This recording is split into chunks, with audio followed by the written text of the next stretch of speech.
Organized chaos, authorities rush to implement new traffic measures following TVJ News special on the misery of motorists due to multiple road construction projects. Good evening and welcome to Primetime News on air and online at onespotmedia.com. I'm Archibald Gordon. And I'm Doreen Samuels. Also this evening, more coming. Security Minister dismisses concerns about color of police bikes. Still waiting. Cabinet yet to order probe into Minister's decision to overrule FLA Review Board. Double murder. Man kills woman and child in St. Anne. Come just as you are. Police appeal for Deacon who killed Manchester woman to surrender. And in business news, more pump pains. Gas prices to rise again. There's also sports plus commentary and weather in the primetime package. But before the break, the feedback question. This evening we're asking, do you share the concern that the neon-colored police bikes are an attempt to politicize the Jamaica Constabulary Force? Share comments online, facebook.com/televisionjamaica and tweet at televisionjam.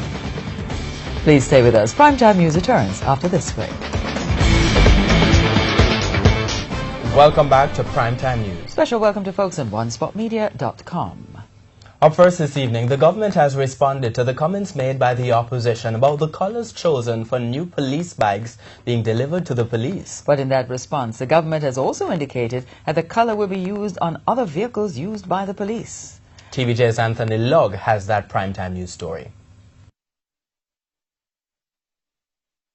Come next week, Jamaicans will see increased police presence in town centres island-wide. This follows the launch of the Public Safety and Traffic Enforcement Branch and the handing over of new motorbikes. So the JCF naturally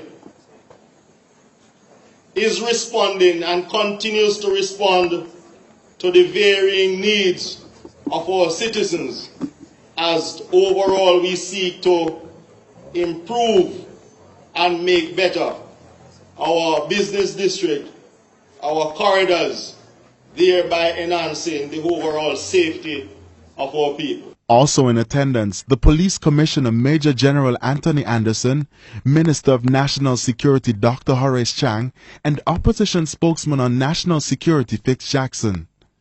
Wednesday's launch has been clouded by controversy over the color of the bikes. Earlier this week, Opposition Spokesman on National Security Fitz Jackson blasted the government, arguing that it was a flagrant attempt to politicize the police force. But speaking with our news center on Wednesday, Security Minister Dr. Horace Chang brushed aside that assertion, explaining that the rationale for the color is to enhance visibility, adding that police in other countries use neon-colored vehicles. On the light spectrum, it is some of the most visible section of the spectrum and the least intrusive, in the sense that you have others maybe as bright, but they tend to be distracting. So it gives you the highest visibility with the least distraction, relatively speaking. So that is how the engineers do the testing, and that's the reason why a large number of countries use seen it as the best high visibility color for public safety officers. Dr. Chang added that the neon colors could reduce conflict. Public safety and traffic management is part of what you're trying to achieve. There is deterrence in it. That you don't want to lock up everybody on the road. So essentially, you build a relationship with the community, and when the community see one of those vehicles or one of those police ones, they see them at a distance. So rather than stand up at the roadside and block up the road and you have a fight, then get out of the roadway. Despite the opposition having an issue with the color that was chosen, Dr. Chang said the JCF will be equipped with more neon-colored vehicles. The motorcycles and the uniform, as you see, the vest, the same color, and the motor vehicles will have a mix of blue and the bright color. We're discussing public safety. We choose technically the best equipment for them, which includes the high visibility color, which is being used by most jurisdictions who have moved towards this kind of public safety operation. Anthony Log, TVJ News. The parliamentary opposition is amplifying calls for the Prime Minister to name a new Minister of Science and Technology. TVJ's Andrea Chisholm has that story and the response from the Office of the Prime Minister. August 30 makes it 1 month since Dr. Andrew Wheatley decided to quit being Science and Technology Minister. Prime Minister Andrew Holness later reviewed all the boards under the portfolio and gave this update on August 15. So I'm going to properly empanel them now, select persons, consult with the cabinet, and properly empanel the boards. And then during that process, I will name a new minister. For the parliamentary opposition, the Prime Minister is taking too long. We are absolutely concerned that there has been no replacement for Andrew Wheatley, and we are coming on into the 4th week since his resignation from the cabinet. We reiterate that it is important for the Prime Minister to name someone because he simply does not have the time or the capacity to manage the portfolio effectively. It requires individual attention. There are a number of critical issues. For example, the status of the data protection legislation is one such issue. We also, for example, we don't know how the leadership of the Spectrum Management Authority is being dealt with. The chairman had resigned. We don't know who the new chairman is and how the board is being managed. And you have the telecoms industry, which is regulated by that ministry. So it's very important for the Prime Minister to put in place new leadership. Those finalization of the boards have not yet been complete, and so there has not been an announcement on that. Once it is done, though, certainly the members of the public would hear, and of course, Cabinet has to ratify that. Press Secretary Naomi Francis was speaking at Wednesday's post-cabinet press briefing. Her colleague Robert Morgan also called for patience, adding that the Prime Minister has made his position clear. He further articulated to the public that he continues his review. He won't be keeping oversight of the Ministry of Technology for long. I think it's only fair, in light of everything that has happened and has been said, that the Prime Minister be allowed, as the person with the authority, to do his review, and as he has committed to, in short order, to name a new minister. Andrea Chisholm, TVJ News. Meanwhile, Cabinet has not yet decided to investigate why former National Security Minister Robert Montague overruled the review board of the Firearm Licensing Authority, FLA, and gave a gun license to a man of questionable character. At a recent press briefing, Prime Minister Andrew Holness said after getting a report on the matter, he would discuss the issue with Cabinet with a view to conducting a probe. Yes, Prime Minister gave that undertaking. We have not yet received that report before Cabinet to make a decision. As soon as that process has been completed, we will be more than happy to give you the results of that decision.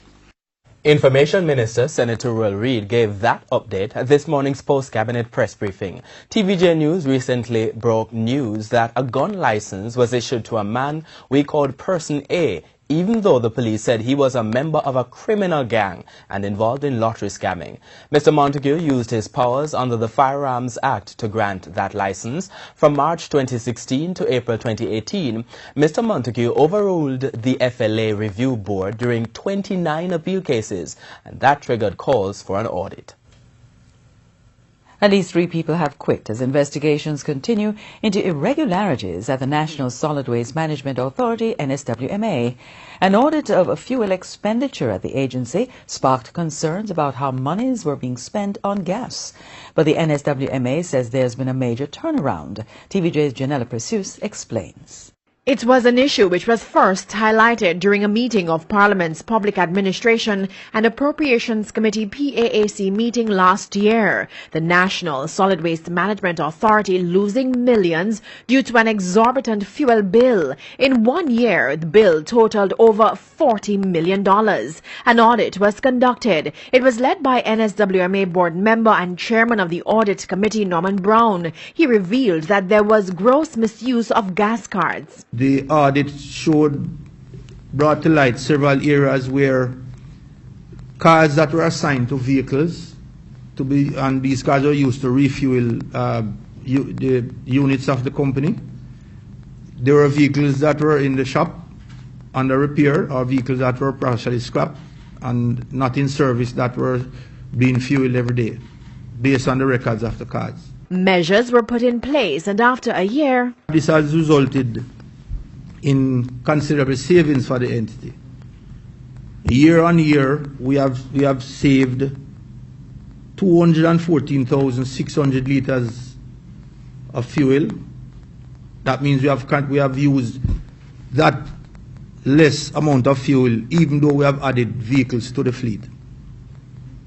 So it is a tremendous saving to the entity. And in terms of a dollar figure, it works out to approximately $42.5 million per year that we are now saving The irregularities were prevalent in St. Anne, St. Thomas and Portland. Executive Director of the NSWMA, Audley Gordon, says the major organized crime and anti-corruption agency, MOCA, has been called in to investigate. I know that several interviews were done.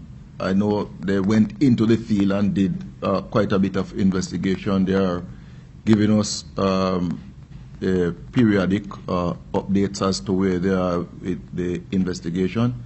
I wouldn't want to be commenting publicly as to what an officer would have told me in confidence about the investigation, but I'm reasonably satisfied that the work is continuing in that regard. Mr. Gordon was guarded in his response about the people who've been held accountable thus far. There are people who have resigned, whose name was featured in the audit, who have resigned, at least 3. And there are other people. At Riverton City. We are doing what is necessary to secure the disposal facility because a fire suppression system for the Riverton disposal site in St. James, while closed circuit TVs will be used as part of new security measures there and at Riverton City. We are doing what is necessary to secure the disposal facility because when they are sabotaged, it is too costly to the health of the nation. And we, just last week, a private sector entity in D&G made a contribution to us to aid in the purchase of surveillance equipment, a process, I emphasize, have already started. And of course, that's the fire suppression system for the retirement disposal site in St. James. Doreen? A top story this evening, Security Minister dismisses concerns about colour of police bikes. And still ahead, NWA announces major traffic changes for the corporate area ahead of the start of the new school year. And in business news, gas price increases resume. We'll be right back. Welcome back. Continuing the news. Days after our primetime news special, another promise this evening that come Monday, measures will be put in place to ease the frustration faced by motorists traveling in road construction zones. A list of detours have been outlined for the corporate area days before the start of the new school term on Monday. The National Works Agency NWA and the JCF's Public Safety and Enforcement Branch PSTEB held a joint press briefing today to give details. TVJ's Herman Green was there and now reports. With all the legacy road projects in the corporate area, motorists and parents say they dread what they will experience as of September 3 when schools reopen. However, communications manager at the National Works Agency NWA, Stephen Shaw, says a plan will be rolled out to reduce the expected frustration. It includes traffic changes along several major roads. The changes are to be implemented starting Sunday, September 2. Motorists traveling along the Portmore Toll Road with the intention of using 3 miles area will be affected. Access to 3 miles from the direction of Marcus Garvey Drive will be restricted, save and except for local traffic, meaning persons who are going to be doing business either at Sampars, Dr. Glass, and those places in that area. They will not be able to drive from Marcus Garvey Drive onto Hagley Park Road or onto Spanish Town Road, as is now the case. An estimated 30,000 vehicles use 3 miles each day. The police will be on hand to redirect that traffic along Marcus Garvey Drive and through Greenwich Town, from which motorists will access Spanish Town Road and other areas. There are also changes for the Mandela Highway, which is the busiest in the country, accommodating 80,000 vehicles each day. How this will work is that traffic coming from the direction of Spanish Town will no longer need to stop at Caymanas Crossing once they're heading towards the city. We'll have 2 right turning lanes from Mandela heading towards Portmore, and these lanes have been extended. But that's not all. Another phase of changes will take effect on September 9. Then, motorists traveling along the Spanish Town Road from 6 miles will also be restricted from entering the 3 miles area. There is the option of persons turning onto Penwood Road, Bay Farm, back onto Waltham Park Road, Waltham back to Spanish Town Road, and onto their particular destinations. There's also Olympic Way, Tamaho Drive, back onto Hagley Park Road. He says all the major intersections created by the detours are now fitted with traffic lights. These have been synchronized and will be monitored by the traffic management unit at the NWA's offices and adjusted as needed to ensure a smooth flow. Herman Green, TVJ News. Meanwhile, another set of residents may have to brace for more traffic woes. Portmore Mayor Leon Thomas has announced major roadworks along the Port Henderson Main Road and other works elsewhere in the Sunshine City. TVJ's Krista Campbell has the details. An area stifled by heavy traffic in recent years, the much-talked-about work to widen the Port Henderson Main Road in Portmore St. Catherine is sure to appease residents. But could it bring even more frustration for motorists and pedestrians over the next 8 months? Mayor Leon Thomas responded. We are going to build 2 lanes, the additional 2 lanes, before we actually started to mill the road that is there. So you'll be having 2 brand new lanes before any milling start take place. So we're not going to experience any major traffic problem. And we also have in mind that we will be diverting some of the traffic along the Newlands Main Road and also through Southborough, heading out back to the Edgewater roundabout. He notes that part of the traffic delay that might occur would be as a result of motorists slowing down to see the work. He says Phase 1 includes drainage improvement from Bayside to Nago Head. Phase 2 will be from Nago Head to the intersection of Brayton Boulevard. It is going to be a 4-lane road, and we are going to have 2 major lay-bys along the road.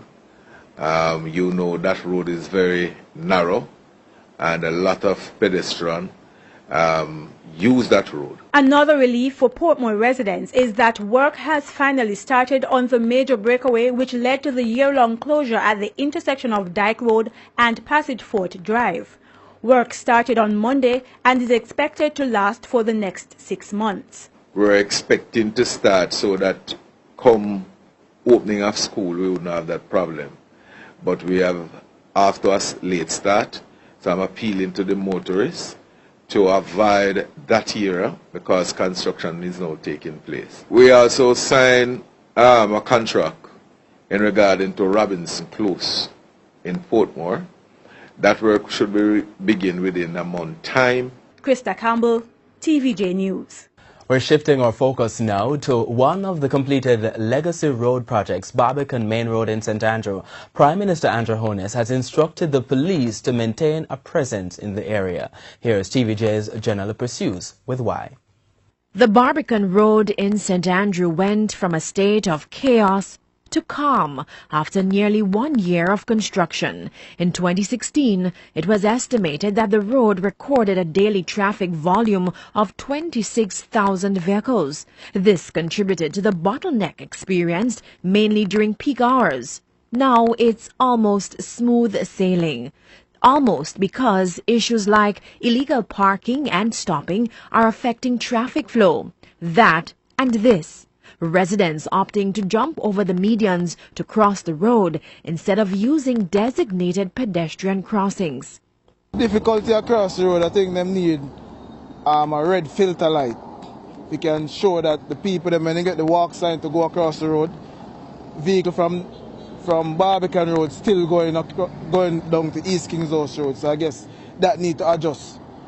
You understand? Because it can cause a lot of people to get lit down. 2 hours so people get lit down out this are more, since the stoplight built up, Because of the stoplight, you better them just have one thing, you just have to say red.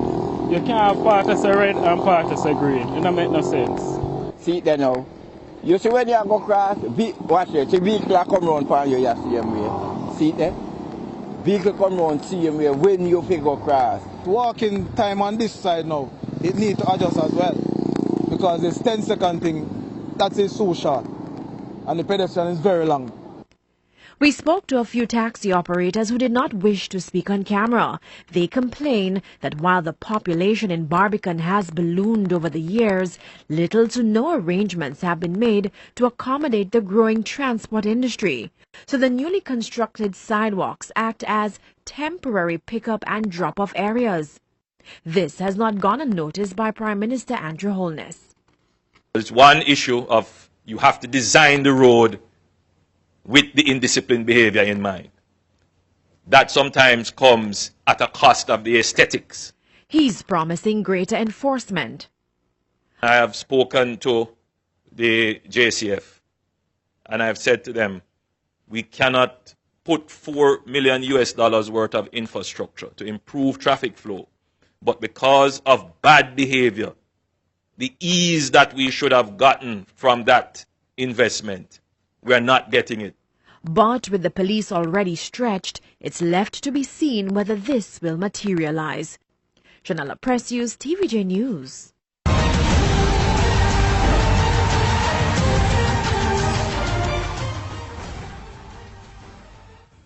The St. Anne police have launched a manhunt for a man accused of chopping a woman and her son to death in Linton Park last night.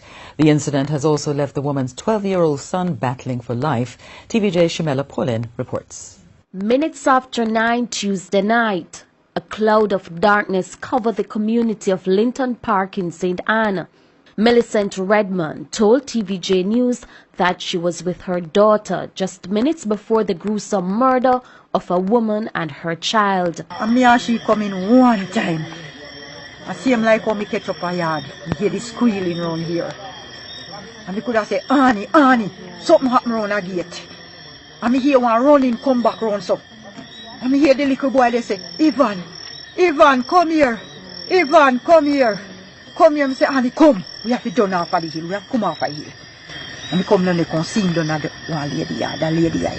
Her daughter, 32-year-old Alicia Francis, was with her 3 children at the time of the attack. Miss Francis and her 10-year-old son, Jamani Jackson, were killed. Her other son, aged 12 years old, was also attacked and is now battling for life at hospital. The third child, her daughter, escaped unharmed. Miss Francis's sister told us that while she does not know the reason for the attack, her sister was in a dispute with a man where she got into trouble with the law. She ended up go jail because of him. So we wouldn't expect this because they not talk. Me tell him down to last week, so Alicia, you have to come back round here, son. You have to lift gate and come back round here, son. Everything did come back round, so we don't see what happened. The police are asking 41-year-old Orville Scarlett, otherwise called Bull, of a Wattown St. Anne address, to turn himself into the Brownstone or St. Anne's Bay police by midday Thursday. Scarlett is being sought in connection with the gruesome killing. So far, we have not yet located them. We are here now speaking to members of the community who are very irate. So we're trying to convince them as best as possible to allow the police to take charge of the situation and not to take the law in their own hands. Pass on all the information to us, the police, and let us deal with the matter. Shamela Pullin, TVJ News. The Manchester Police have named a deacon, 59-year-old Linton Stevenson, as a person of interest in connection with the murder of a woman whose body was found in a car along Winston Jones Highway on Tuesday morning. The woman's body, which had stab wounds and the throat slashed, was found wrapped in a sheet in an igloo on the back seat of a grey Toyota Starlet. She remains unidentified. Following the discovery, investigators went to Stevenson's house in Bloomfield Circle in Manchester, where they reportedly found a bloody knife and bloodstains.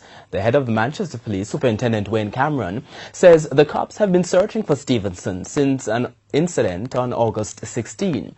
He said the cops have prepared a warrant for Stevenson's arrest after a gun was reportedly found at the house. We have done some more work up on this case, and yesterday evening we recovered a firearm from the said house, believed to have been used in the August 16 report against him by another female, of course.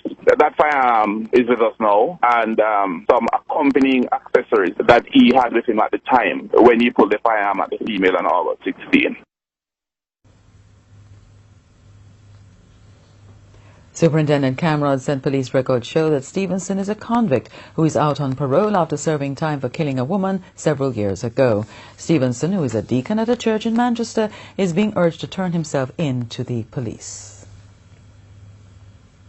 TVJ News has been informed that a man is being questioned in connection with the murder of 14-year-old Yatanya Francis near her home in Arnett Gardens, St. Andrew. Arnett Gardens has been reeling since the murder of the Kingston Technical High School student. Yatanya disappeared last Thursday evening after she left home to buy food at a nearby shop. Her nude, partially burnt body was found about 11:30 Friday morning. Meanwhile, there was a shooting in the Arnett Gardens community approximately 9:30 last night. It's understood that men armed with guns opened fire on a 27-year-old man who they believe carried out the gruesome attack on 14-year-old Yatanya. The man was reportedly in his living room when the incident occurred. He received several gunshot wounds and is now undergoing treatment. As the Justice Ministry continues its efforts to reduce the backlog of cases in the courts, there is a proposal on the table to allow judges to try non-capital murders in the courts. The matter was discussed by Justice Minister Delroy Chuck speaking in Mandeville recently. TVJ's Anthony Lugg reports.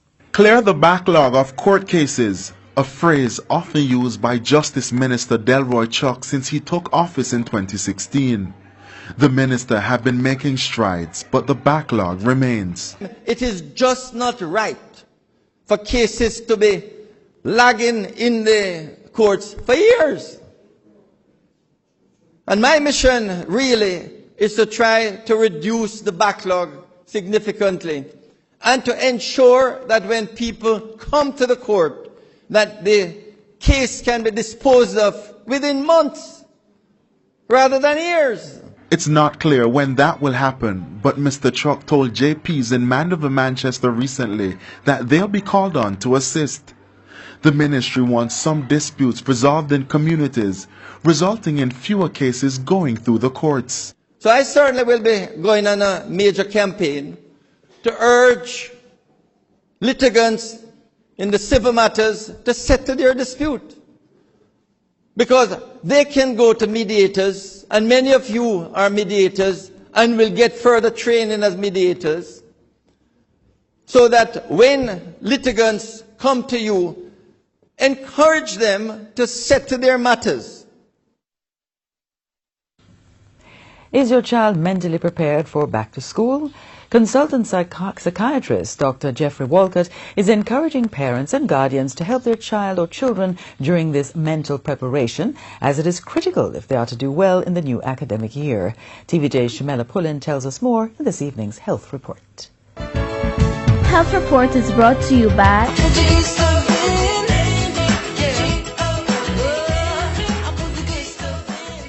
Nestle Lactogen 3, digestive comfort that shows.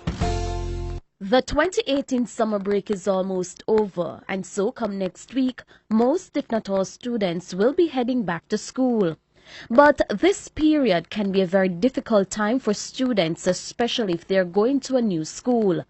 Consultant psychiatrist Dr. Jeffrey Walcott says parents and guardians need to take the necessary steps to help prepare the child to get into the right frame of mind for back to school. I think we don't pay enough attention as to the strain that it causes on these children going into a new environment, having to learn to adapt, meeting new friends, and you really have to spend time with the child, talking with them, working through their anxiety, and most importantly, getting them to set up the schedule that they're going to need to actually make it through the school term. Getting the child back into a normal routine from early is also critical.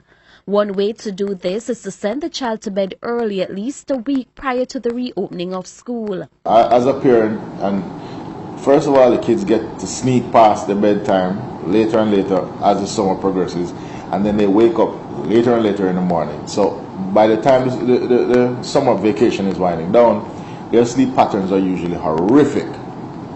And it's very important because it cannot be adjusted that quickly, and it usually causes them to be drowsy in the daytime or not functioning in school. And importantly, the child needs to do preliminary reading before going back to school. I know that's a very negative concept, but in reality, a lot of the parents should encourage them even to do an hour or two of reading in the last 2 weeks of the summer vacation, and it's really to get their minds back on track for the academic process. With your Health Report, I'm Shamela Pullen wishing you good health. Health Report is brought to you by